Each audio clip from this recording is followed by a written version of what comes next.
কচু পাতার ভর্তা খেলে গলা চুলকায়। আজকের এই রেসিপি দেখার পর সেই চিন্তা ভুলে যাবেন। শেষে এমন একটি গোপন উপকরণ যোগ করেছি যা স্বাদ বাড়ানোর পাশাপাশি কচু পাতা আরও সুস্বাদু করে তুলবে। একবার বানালে কথা দিলাম এক থালা ভাত নিমিষেই শেষ হয়ে যাবে। ছোট থেকে বড় সকলেই চেটেপুটে খাবে। হ্যালো এভরিওয়ান, আসসালামু আলাইকুম, welcome back to my channel. সবাই কেমন আছেন? আশা করি যে যেখানে আছেন সবাই অনেক অনেক ভালো আছেন এবং সুস্থ আছেন। কথা না বাড়িয়ে চলে যাচ্ছি মূল রেসিপিতে। আমি এখানে এক মুঠো কচুর শাক নিয়েছি, তাই ডাটাগুলো আমি আলাদা করে নিয়েছি। আর আজকে ভর্তা করব পাতা দিয়ে, তো পাতাগুলো আমি আলাদা করে কেটে নিয়েছি। এখন এই ভর্তাটি বানানোর জন্য বিশেষ কয়েকটি উপকরণ প্রয়োজন। তার জন্য এখানে নিয়েছি মিডিয়াম সাইজের 3টি পেঁয়াজ। পেঁয়াজগুলো ছোট করেই কেটে নিয়েছি। বন্ধুরা, আমার চ্যানেলে নতুন হলে চ্যানেলটি সাবস্ক্রাইব করে বেল অন করে রাখতে পারেন নিত্য নতুন মজাদার রেসিপি পাওয়ার জন্য। আর আজকের রেসিপি যদি বেশি ভালো লাগে একটি শেয়ার করে সবাইকে দেখার সুযোগ করে দিবেন। আপনাদের একটি শেয়ারে অনেক অনেক আপু ভাইয়াদের উপকারে আসতে পারে। সবাইকে অসংখ্য ধন্যবাদ। আর কে কোন জেলা থেকে দেখছেন অবশ্যই কমেন্টের মাধ্যমে মূল্যবান মতামত রাখবেন। পেঁয়াজগুলো কাটা হয়ে গেছে। তারপরে আমি কেটে নিছি এখানে বড় সাইজের 2টি রসুন। কচু পাতা যখনই রান্না এবং ভর্তা করবেন তখন রসুনের পরিমাণটা সবসময় বেশি দিবেন, তাহলে কখনোই গলা চুলকাবে না। কাটা হয়ে গেছে। আমি অফ ক্যামেরায় কিছু চিংড়ি মাছও পরিষ্কার করে নিয়েছি, তো একটা প্লেটে সাজিয়ে নিছি চিংড়ি মাছ। তারপরে দিয়ে দিচ্ছি পেঁয়াজ কুচি, তারপরে দিয়ে দিচ্ছি রসুন কুচি, তারপরে অ্যাড করে দিয়েছি কাঁচামরিচ এবং শুকনো মরিচ। তারপরে নিয়েছি নারিকেল।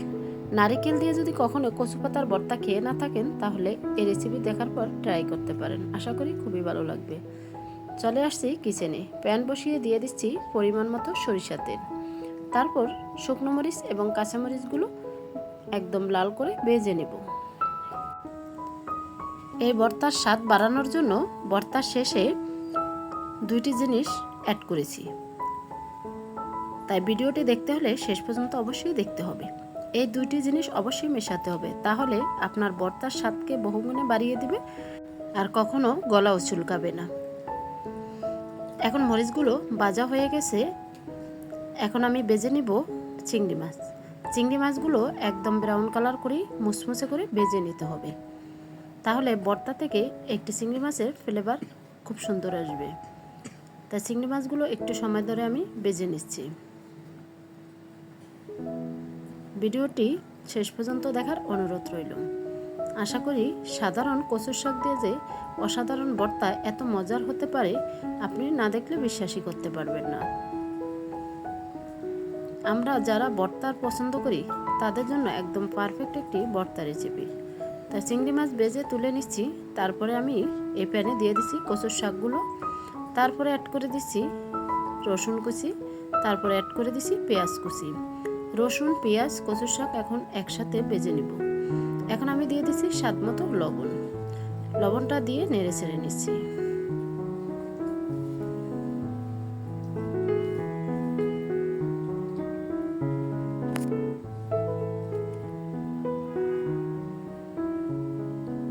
এই কচু পাতাগুলো ভাজার সময় চুলার আঁচ লো হিটে রাখতে হবে, না হলে পানিটা শুকিয়ে যাবে। রসুন, পেঁয়াজ, কচু পাতা কিছুই সিদ্ধ হবে না। ঢাকনা দিয়ে কিছুক্ষণ ওয়েট করছি। কিছুক্ষণ পর ঢাকনা তুলে আবারও নেড়ে ছেড়ে নিচ্ছি। আর একদম ভাজা ভাজা করে নিতে হবে।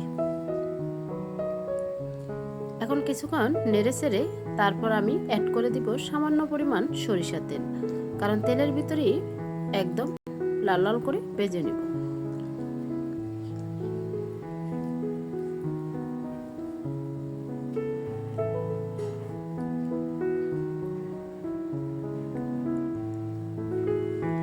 পরিমাণ মতো তেল দিয়ে দিচ্ছি। এখন আবারও কিছুক্ষণ ভেজে নিব।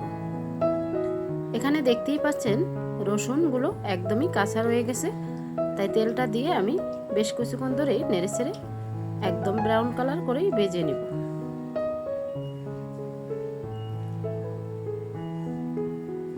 বন্ধুরা, ভিডিওর মাঝে এবং ভয়েসের মাঝে ভুল ত্রুটি হলে ক্ষমার দৃষ্টিতে দেখবেন আর সবাই সবার জন্য দোয়া করবেন।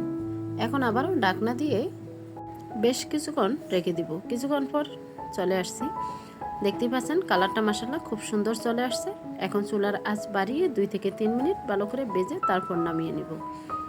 আর ভর্তাটা কিভাবে করব শেষ পর্যন্ত দেখলে আপনি নিজেও অবাক হয়ে যাবেন, কারণ সাধারণ শাক দিয়ে যে এত মজার একটি ভর্তা হয়, আর এই ভর্তাটা দেখলে আপনার জিভে জল আসবেই। আমরা যারা ভর্তা পছন্দ করি তারা কিন্তু যে কোনো ভর্তাই দেখলে জিভে জল চলে আসে, মনে করি যে তখনই যদি খেতে পারতাম, কারণ আমরা ভর্তাটা খুবই পছন্দ করি মাছ মাংসর থেকে বেশি। আর ঠিক এইভাবে যদি ভর্তাটা করতে পারেন তাহলে ছোট থেকে বড় সকলেই কিন্তু চেটে পুটে খাবে। তা ভাজা হয়ে গেছে, প্লেটে তুলে নিছি, এখন ভর্তা করে নিব। তাই প্রথমে আমি বাটনা নিয়েছি। আপনাদের কাছে বাটনা না থাকলে শিলপাটাও করে নিতে পারেন, কিন্তু কখনো ব্লেন্ডার জারে এই ভর্তাটা করতে যাবেন না, তাহলে এই স্বাদ কখনোই পাবেন না। এখন আমি শুকনো মরিচ এবং কাঁচামরিচটা একদম মিহি করে বেটে নিব। তারপরে বেটে নিচ্ছি চিংড়ি মাছগুলো একদম মিহি করে বেটে নিব। শিলপাটার ভর্তা কিন্তু আলাদা একটা টেস্ট। আমরা ব্লেন্ডার জারে যে ভর্তাটা করি সেটা দিনে রাতে পার্থক্য, কারণ সবসময়ই চেষ্টা করবেন শিলপাটা অথবা বাটনাতেই ভর্তাটা করতে। তাহলে খাবার টেবিলে যদি মাছ মাংস কোরমা পোলাও থাকে আর এই ভর্তাটা থাকে, সব রেখে এটা দিয়ে খেয়ে নেবে, কারণ এই ভর্তাটা এত মজার। চিংড়ি মাছগুলো আমার বাটা হয়ে গেছে। এখন আমি দিয়ে দিচ্ছি শাক, পেঁয়াজ, রসুন একসাথে ভেজে নিয়েছি, সেগুলো দিয়ে একদম মিহি করে এখন বেটে নিব।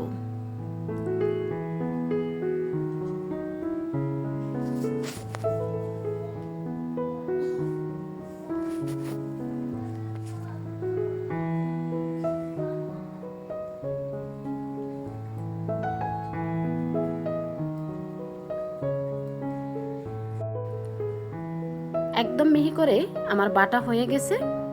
এখন আমি এক এক করে বাকি উপকরণগুলো অ্যাড করব।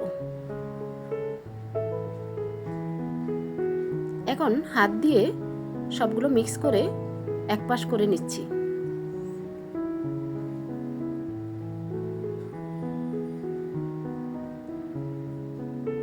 তারপরে দিয়ে দিচ্ছি নারিকেলটা দিয়ে আবারও বেটে নিব, কারণ একসাথে নারিকেল দিয়ে বাটলে নারিকেলটা মিহি করা যেত না, তাই আলাদাভাবে নারিকেলটা আমি বেটে নিচ্ছি।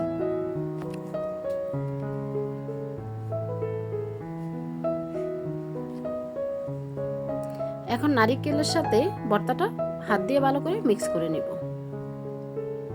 তারপরে দিয়ে দিছি সেই বিশেষ জিনিস, সেটা হলো লেবুর পরে আরও 2টি জিনিস অ্যাড করব। তা এখানে আমি 1 ফালি লেবু নিয়েছি। লেবুর রসটা অবশ্যই দিবেন, তাহলে কখনোই গলা চুলকাবে না। তারপরে দিয়েছি এখানে পেঁয়াজ বেরেস্তা। আমি 1 কেজি পেঁয়াজ বেরেস্তা করে রেখেছি, সেগুলো যখনই ভর্তা বানাই সেখান থেকেই কিছুটা পেঁয়াজ আমি দিয়ে দিই। আর পেঁয়াজ বেরেস্তা ভর্তাতে দিলে খেতে কিন্তু ভীষণ টেস্টি হয়। তো এখন পেঁয়াজ বেরেস্তা দিয়ে আবারও হাত দিয়ে ভালো করে মিক্স করে নিয়েছি।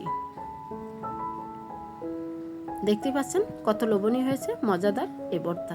তারপরে অ্যাড করে দিয়েছি জাজালো সরিষা তেল দিলে ভর্তার স্বাদ কিন্তু বহুগুণে বাড়িয়ে দেয়, তাই শেষে সরিষার তেলটা অবশ্যই দিবেন। ভর্তাটা পুরোপুরি রেডি হয়ে গেছে। এখন আমি একটি প্লেটে তুলে নিচ্ছি আর পরিবেশন করে দেখিয়ে দিচ্ছি কতটা লোভনীয় হয়েছে। মাত্র 20 টাকার কচুর শাক দিয়ে কত মজার একটি ভর্তা তৈরি করে ফেলছি।